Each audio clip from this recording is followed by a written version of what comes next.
Celui qui chuchotait dans les ténèbres de Howard Philip Lovecraft. Le samedi 8 septembre, j'ai reçu dans l'après-midi, croisant apparemment mon message, une lettre étrangement différente et apaisante, correctement dactylographiée sur une machine neuve. Cette lettre étonnante de réconfort et d'invitation, qui devait marquer une évolution si prodigieuse dans tout le drame cauchemardesque des montagnes solitaires, une fois de plus, je la cite de mémoire, en m'efforçant pour des raisons particulières de conserver autant que possible la saveur de son style. Elle était oblitérée de Belus Fall, et la signature, aussi bien que le corps de la lettre, était dactylographiée, ce qui est présent chez les novices. Le texte, cependant, était merveilleusement correct pour un travail de novice. J'en concluais que Hinckley avait dû utiliser une machine à écrire dans une époque précédente de sa vie, peut-être à l'université.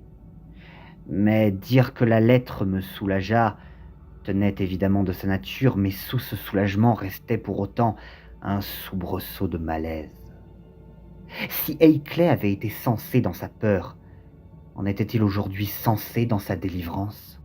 Et ce rapport pacifié mentionné, qu'était-il au juste?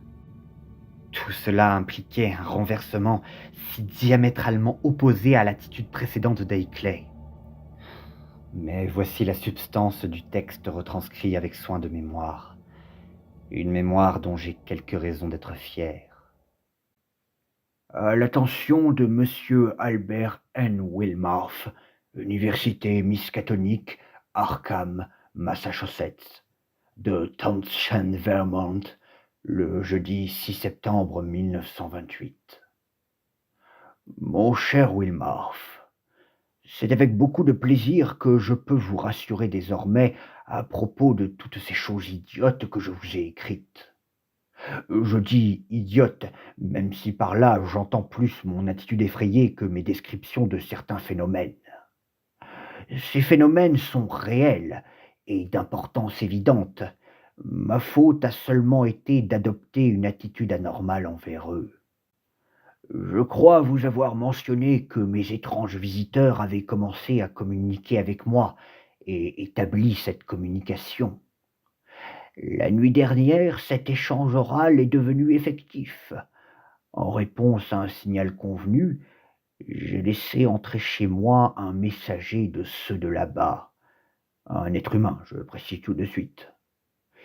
Il m'a surtout appris des choses que ni vous ni moi n'avez même pu commencer à deviner, et m'a montré clairement comment nous avions tant mal jugé ces êtres et mal interprété leur projet de maintenir leur colonie secrète sur cette planète. Il semble que les légendes diaboliques à propos de ce qu'ils ont parfois proposé aux hommes et de ce qu'ils souhaitaient en lien avec la Terre soient uniquement le résultat de conceptions ignorantes et de discours métaphoriques, discours bien sûr contraints par leur arrière-plan culturel et des habitudes de pensée trop séparées de tout ce à quoi vous et moi nous sommes consacrés. Mes propres conjectures, uniquement personnelles, ont volé en éclats comme tous ces racontards de paysans illettrés et d'indiens sauvages. Ce que j'ai décrit comme morbide, honteux, ignominieux tient en réalité du génie, de l'ouverture d'esprit et même de la gloire. Mon point de vue précédent tenant surtout à cette tendance éternelle de l'homme à haïr et craindre, et à voir par le petit bout de la lorgnette ce qui lui est radicalement différent. Maintenant, j'ai du remords quand je pense au mal que j'ai infligé à ces incroyables êtres au cours de nos échauffourées nocturnes. Si seulement j'avais consenti à parler pacifiquement et raisonnablement avec eux dès le premier instant. Mais ils ne m'en tiennent pas rancune. Leurs émotions étaient organisées de façon très différente des nôtres. C'est leur malchance d'avoir eu comme agent humain dans le Vermont des individus très inférieurs, le défunt Walter Brown par exemple. Il me fit grand préjudice dans mon rapport à eux. En vérité, ils n'ont jamais, à ma connaissance, fait de mal aux hommes, mais ont souvent été trompés et espionnés par ceux de notre espèce. Il existe tout un culte secret d'hommes malfaisants. Votre érudition ésotérique vous fera comprendre pourquoi je les rattache à Astour et au cygne jaune. Dans le seul but est de les capturer et de leur nuire pour le compte d'autres puissances monstrueuses appartenant à d'autres dimensions. C'est contre ces agresseurs, et non contre l'humanité, que sont dirigées les mesures rigoureuses de ceux du dehors pour leur défense. À ce propos, j'ai appris que beaucoup de nos lettres perdues avaient été volées, non pas par ceux du dehors, mais par les émissaires de ce culte pernicieux. Tout ce que ceux du dehors souhaitent des hommes, c'est la paix et l'abandon des brutalités pour un nouvel échange intellectuel. Ce dernier point est absolument nécessaire, maintenant que nos inventions et nos techniques peuvent multiplier notre connaissance et nos voyages, et rendre de plus en plus pénible à ceux du dehors que leurs colonies avancées sur notre planète restent secrètes. Ceux du dehors désirent simplement mieux connaître l'humanité, et que quelques-uns de nos principaux philosophes et scientifiques puissent en savoir un peu plus à leur propos. En inaugurant un tel échange de connaissances, tous les périls auront disparu, et on pourrait établir ensemble un modus vivendi satisfaisant. L'idée même de les suspecter de vouloir rendre esclaves ou amoindrir l'humanité est ridicule. Comme symbole de ces rapports pacifiés, ceux du dehors m'ont naturellement choisi, moi dont la connaissance d'eux-mêmes est déjà si considérable comme leur premier interprète sur Terre. On m'en a dit tant la nuit dernière, des faits de la plus prodigieuse nature, bouleversant l'esprit, et on m'en communiquera plus par la suite, oralement ou par écrit. On ne va pas me demander de faire un voyage là-bas dans l'immédiat, mais je pense que j'aurai probablement à le faire plus tard, employant des moyens qui transcendent tout ce que nous sommes accoutumés ici-bas à considérer comme de notre expérience humaine. Ma maison n'est plus assiégée. Tout est revenu à la normale, et je n'ai plus besoin de chiens. Au lieu de la terreur, j'ai eu la faveur d'une soudaine extension de la connaissance, d'une aventure intellectuelle que peu d'autres mortels ont pu partager. Les êtres du dehors sont peut-être les choses les plus merveilleusement organiques dedans ou hors de l'espace et du temps. Les membres d'une espèce vaste comme le cosmos, et de laquelle toutes les autres formes vivantes sont plus ou moins des variantes dégénérées. Ils sont de nature plus végétale qu'animale, dans le sens où on peut ainsi considérer que la matière qui les compose a une structure proche de celle des champignons, même si la présence d'une substance apparentée à la chlorophylle et d'un système nutritif très singulier les différencie tous ensemble d'un véritable morphologisme de type fongien. Sans aucun doute, l'espèce est composée d'une forme de matière totalement absente de notre recoin de l'espace. Les électrons notamment ayant un ratio de vibration très différent. C'est pour cela qu'ils ne peuvent être photographiés par les films et plaques ordinaires des appareils photographiques de notre univers, bien que nos yeux puissent les voir. Avec ces informations, cependant, n'importe quel bon chimiste pourrait créer une impulsion photographique qui enregistrerait leur image. La capacité de leurs gènes à traverser le froid interstellaire sans air, sans rien changer à l'intégrité de leur forme corporelle est unique, à la différence de certains de leurs semblables, qui ne peuvent y parvenir qu'avec une aide mécanique ou suite à de curieuses transformations chirurgicales. Seules quelques-unes de leurs espèces ont ces ailes résistantes à l'éther caractéristique de celles du Vermont. Celles qui habitent certains sommets éloignés du vieux monde ont été amenées par d'autres moyens. Leur capacité mentale excède celle de toutes les autres formes de vie vivante, même si les espèces ailées de nos montagnes ne sont pas du tout les plus développées. La télépathie est leur moyen d'échange et de discours habituel, bien qu'ils aient des organes vocaux rudimentaires qui, après une légère opération, parce qu'ils sont incroyablement experts en chirurgie, d'un usage quotidien chez eux, peuvent reproduire approximativement le langage des types d'organismes qui utilisent encore ce mode d'expression. Leur plus immédiate demeure est une planète que nous n'avons pas encore découverte, presque sans lumière, à la toute extrémité de notre système solaire au-delà de Neptune et la neuvième à partir du Soleil. C'est, selon ce que nous avons déduit, l'objet auquel il est mystiquement fait allusion sous le nom de Yugoth dans certains écrits anciens interdits, et il va probablement accaparer une étrange attention de pensée depuis notre monde, si nous devions faciliter le rapport mental.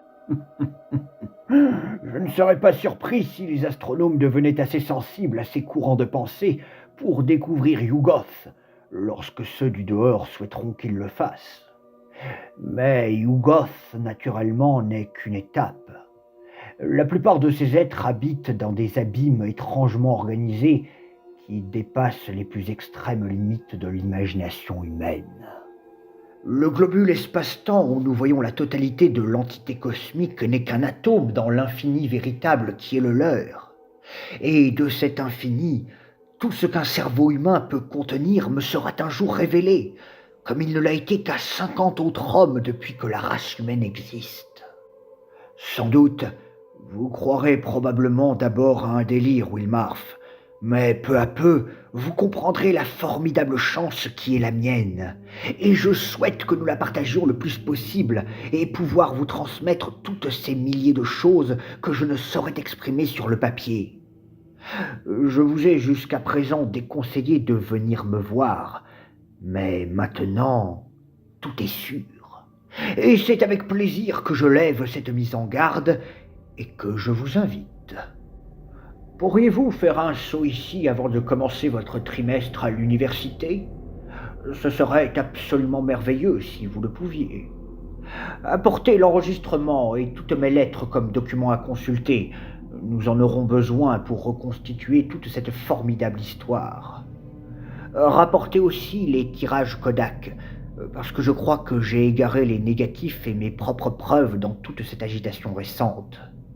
Mais quelle masse de faits je puis ajouter à toute cette timide tentative, et quel extraordinaire récit j'ai pour la compléter.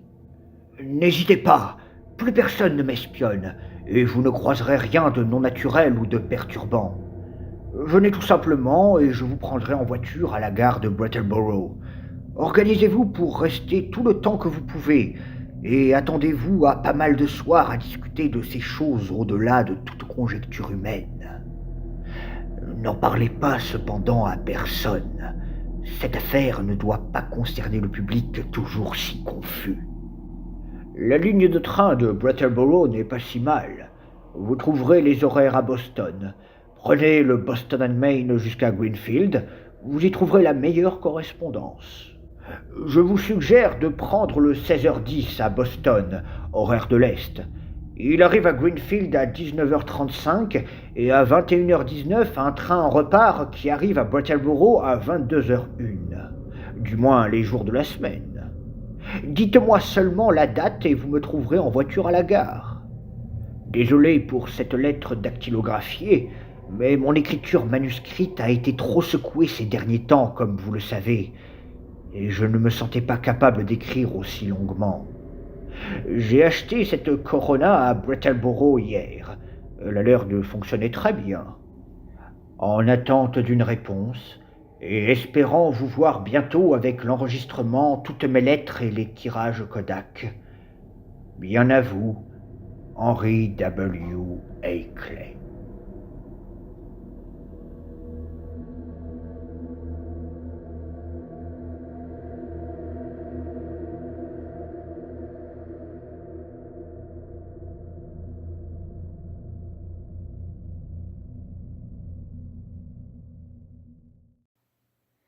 Dire que mes émotions furent complexes à lire, relire et analyser cette étrange et inhabituelle lettre n'est pas l'expression adéquate. J'ai dit que j'étais soulagé, mais il me restait aussi un sentiment de malaise, et cela s'exprime très crûment par le ressenti de ces sensations multiples et largement subconscientes, qui comprenaient à la fois le soulagement et le malaise. Pour commencer, tout cela était si méthodiquement aux antipodes de la chaîne complète des horreurs qui l'avaient précédé. Le changement de sentiment depuis la terreur noire jusqu'à la tranquille complaisance et même l'exultation était imprévu, comme un coup de foudre et complet. Je pouvais difficilement croire qu'en un seul et simple jour, tout avait pu renverser la perspective psychologique de quelqu'un qui, le mercredi précédent, écrivait une lettre qui semblait être celle d'un condamné, indépendamment des éclaircissements qui avaient pu ensuite lui être fournis. Par moments, cette impression d'une irréalité conflictuelle me faisait me demander si ce compte-rendu distancié d'un drame concernant des forces fantastiques n'était pas une sorte de rêve mi-halluciné fabriqué à l'intérieur de mon propre esprit. Alors je pensais à l'enregistrement phonographique et cela me provoquait une excitation encore plus grande. La lettre était si différente de tout ce qu'on aurait pu en attendre. Analysant mon impression, j'y discernais 2 phases distinctes. Premièrement, en admettant que Haley eût toujours été, et fût encore sain d'esprit, le comportement de situation en lui-même était si rapide qu'il en devenait inconcevable. Et deuxièmement, l'évolution d'Haley dans son propre comportement, son attitude, son langage dépassaient infiniment le normal et le prévisible. L'ensemble de sa personnalité semblait avoir sombré dans une mutation insidieuse, une mutation si profonde qu'on pouvait difficilement réconcilier ces 2 aspects avec la supposition que ses langages et ses attitudes présentaient un caractère également sensé. Le choix des mots, le style, tout avait subtilement changé. À l'aide de ma formation académique à l'analyse de la prose, je décelais des divergences profondes dans les plus élémentaires réactions et le rythme de pensée.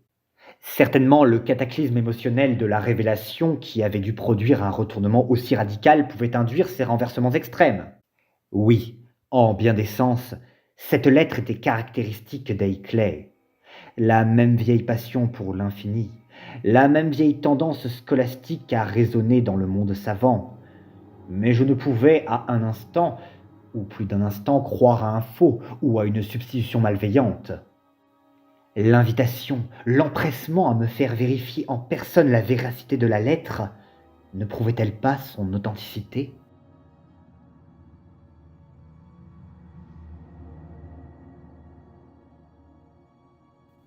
Je ne dormis pas ce samedi soir, mais restais là à penser aux ombres et aux merveilles jouant dans cette lettre que j'avais reçue. Mon esprit endolori par la succession rapide de ces conceptions monstrueuses auxquelles j'avais dû me confronter ces 4 derniers mois, s'appropriait ces nouveaux éléments dans un cycle de doute et d'acceptation qui répétait leurs étapes précédentes, faisant face à tous ces mystères préalables. Et déjà avant l'aube, un intérêt et une curiosité brûlante avaient commencé à remplacer la tempête initiale mêlant perplexité et malaise. Fou ou saint d'esprit, métamorphosé ou soulagé, il y avait de fortes chances pour que Haley ait véritablement découvert dans ses périlleuses recherches un stupéfiant changement de perspective. Un changement qui à la fois réduisait le danger, réel ou imaginaire, et ouvrait de nouveaux horizons vertigineux et de savoir cosmique et surhumain. Ma propre ardeur pour l'inconnu s'embrasa, pour rejoindre la sienne, et je me sentis atteint par la contagion de ce désir maladif de rompre les barrières, renverser les lassantes et exaspérantes limitations du temps et de l'espace dans nos lois naturelles, se rapprocher de la nuit, des secrets abyssaux, de l'infini et de l'illimité. Sûrement cela valait d'y risquer sa propre vie, son âme et son sens. Et Haley qui me disait qu'il n'y avait plus aucun danger, qui m'invitait au lieu de me mettre en garde comme auparavant. Je frissonnais à la pensée de tout ce que dès maintenant il avait à me dire.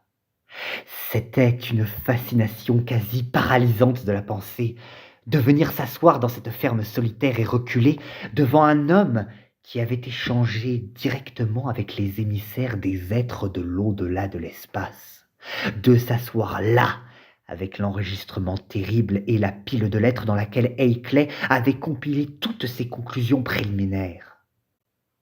Aussi, au matin de ce dernier dimanche, je télégraphiai à Hinckley que j'arriverais à Brattleboro le prochain mercredi, donc le 12 septembre si la date lui convenait. Je m'écartai en un seul point de ses suggestions, en choisissant l'horaire du train. Franchement, je ne me sentais pas d'arriver dans cette région hantée du Vermont tard dans la nuit. Aussi, plutôt que de prendre le train qu'il me recommandait, j'avais téléphoné à la gare et choisi un autre arrangement. En me levant tôt, je pouvais prendre le 8h07 pour Boston, horaire de l'Est, et pouvais attraper le 9h25 pour Greenfield et arriver à 12h22. Cela me permettrait la correspondance précise pour le train qui arrivait à Brattleboro à 13h08. Une horaire bien plus agréable que 22h01 pour faire la connaissance d'Hinckley et voyager avec lui vers les crêtes secrètes et renfermées. Je mentionnai ce choix dans mon télégramme et fus heureux d'apprendre par la réponse qui me parvint vers le soir qu'il acceptait sans problème ma proposition. Son télégramme était rédigé ainsi. Horaire très convenable. Serait train 13h08 mercredi. Ne pas oublier enregistrement, lettres et photos. Gardez destination secrète. Attendez-vous grande nouvelle. Hinckley. Cette réponse immédiate au message que j'avais envoyé à Hinckley et qui avait dû parvenir chez lui de la poste de Townshend, soit par porteur, soit par un téléphone enfin rétabli, dissipa les derniers doutes subconscients que j'avais pu concevoir sur l'origine de la lettre déroutante.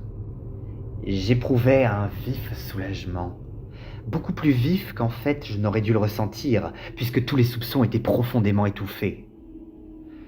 Quoi qu'il en soit, cette nuit-là, je dormis comme une masse et consacrai les 2 jours suivants à préparer mon voyage.